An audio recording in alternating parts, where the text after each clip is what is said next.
Bismillahirrahmanirrahim. Assalamualaikum warahmatullahi wabarakatuh.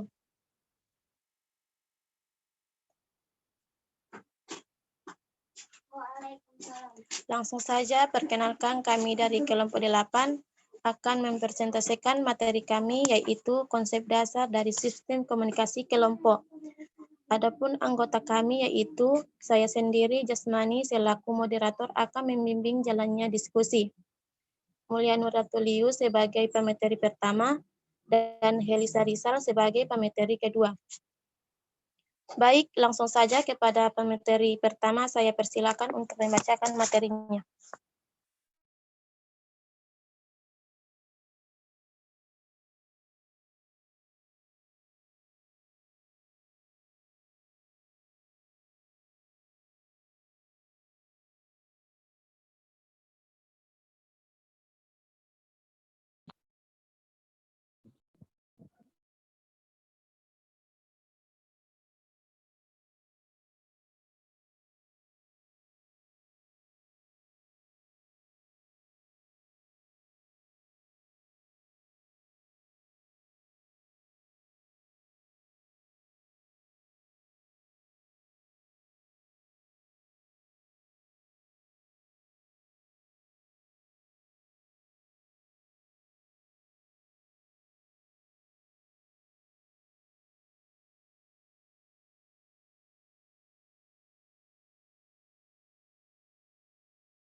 Baiklah, saya akan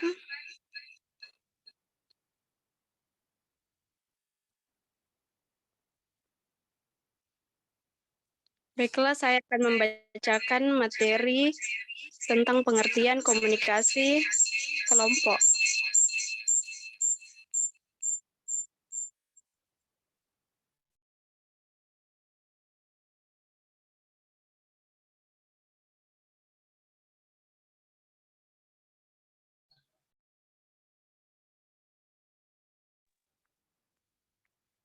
Ada dua istilah yang perlu ditekankan ketika berbicara tentang komunikasi kelompok, yaitu komunikasi dan kelompok. Komunikasi adalah penyampaian pikiran atau perasaan oleh seseorang kepada orang lain dengan menggunakan lambang-lambang yang bermakna bagi kedua pihak dalam situasi yang tertentu. Komunikasi menggunakan media tertentu untuk merubah sikap atau tingkah laku seseorang atau sejumlah orang sehingga ada efek tertentu yang diharapkan. Sedangkan kelompok merupakan suatu unit sosial yang terdiri dari 3 atau lebih individu yang mengadakan interaksi sosial yang cukup intensif dan teratur, sehingga di antara individu itu sudah terdapat pembagian tugas, struktur, dan norma-norma tertentu yang khas bagi kelompok itu. Jadi, komunikasi kelompok adalah interaksi tatap muka dari 3 individu atau lebih individu guna memperoleh maksud dan tujuan yang dikehendaki, sehingga seperti berbagi informasi, pemeliharaan diri, atau pemecahan masalah sehingga semua anggota dapat menumbuhkan karakteristik pribadi anggota lainnya. dengan akurat. Selanjutnya, materi klasifikasi komunikasi kelompok. Pertama, kelompok primer dan sekunder. Adapun kelompok primer ditandai dengan adanya hubungan emosional, personal, dan akrab, menyentuh hati seperti hubungan keluarga, teman dekat, tetangga rumah, layaknya seperti tetangga di perdesaan yang memang terkenal akrab satu dengan yang lainnya. Sedangkan untuk kelompok sekunder adalah kebalikan dari kelompok primer, yaitu hubungan yang ditandai dengan ketidakakraban satu dengan yang lainnya, tidak personal, dan tentunya tidak adanya tanda-tanda menyentuh hati, namun layaknya seperti komunikasi massa, fakultas, serikat-serikat kemasyarakatan, dan lainnya. Kedua, in-group dan out-group.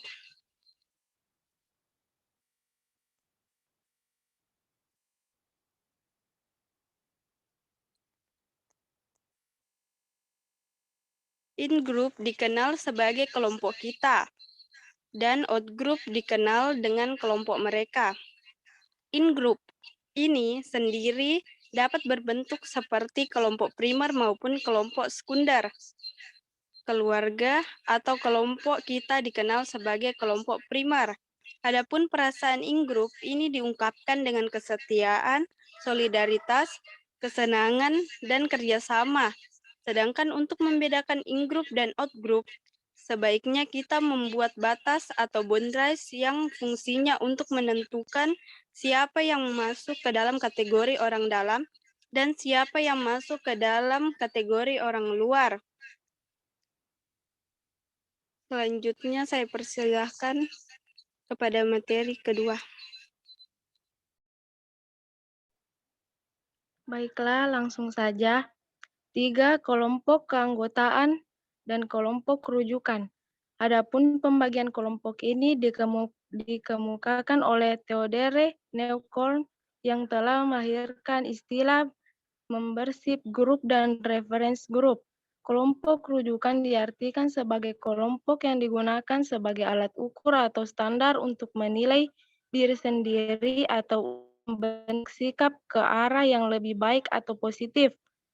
Apabila Anda menggunakan kelompok ini sebagai teladan, Anda tentunya paham dan mengerti bagaimana seharusnya bersikap. Maka Anda sudah termasuk ke alam kelompok rujukan positif. Sedangkan apabila Anda menggunakannya dan tidak tahu bagaimana seharusnya bersikap dan bertingkah laku yang baik, maka Anda disebut atau masuk ke dalam kategori rujukan negatif. 4. Kelompok deskriptif dan kelompok preskriptif. Kelompok deskriptif menunjukkan klasifikasi kelompok dengan melihat proses pembentukannya secara alamiah. Sedangkan kelompok preskriptif mengklasifikasikan kelompok menurut langkah-langkah rasional yang harus dilewati oleh setiap anggota kelompok untuk mencapai tujuan yang diinginkan. Pengaruh kelompok pada perilaku komunikasi. Dalam uraian Rohmat menyebutkan beberapa bentuk pengaruh kelompok pada perilaku. 2 diantaranya yaitu 1. Konformitas. Kessler mengartikan konformitas sebagai perubahan perilaku atau kepercayaan menuju norma kelompok sebagai akibat tekanan kelompok yang real atau yang dibayangkan. Bila sejumlah orang dalam kelompok mengatakan atau melakukan sesuatu, ada kecenderungan pada anggota mengatakan dan melakukan hal yang sama. Konformitas adalah produk interaksi antara faktor-faktor situasional dan faktor-faktor personal.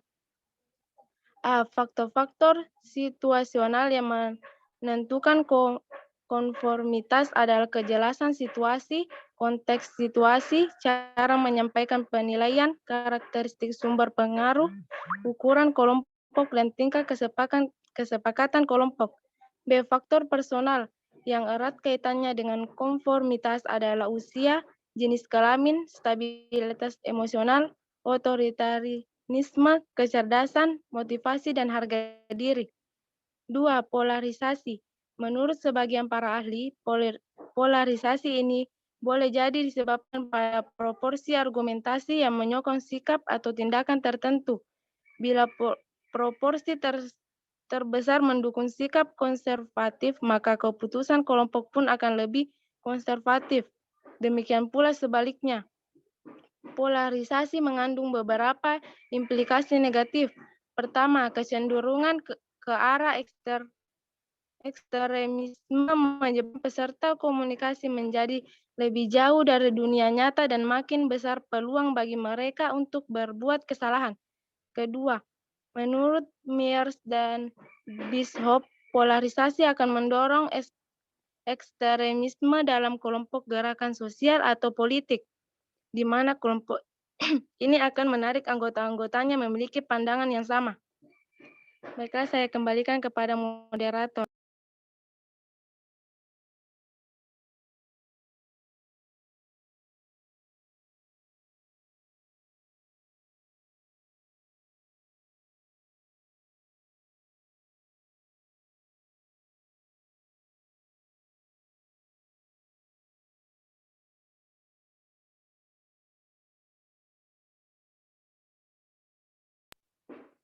Saya kembalikan kepada moderator.